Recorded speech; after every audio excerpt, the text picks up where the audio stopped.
Hello everyone, welcome back to my channel.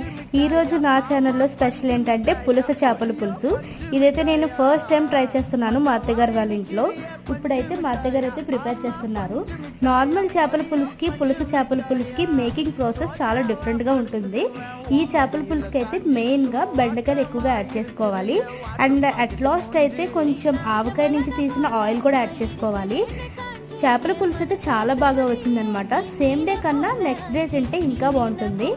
And మీరు కూడా పులస చేపల పులుసు ట్రై చేసినట్లయితే కమెంట్ బాక్స్లో కమెంట్ చేయండి. And thank you for watching my video. Bye.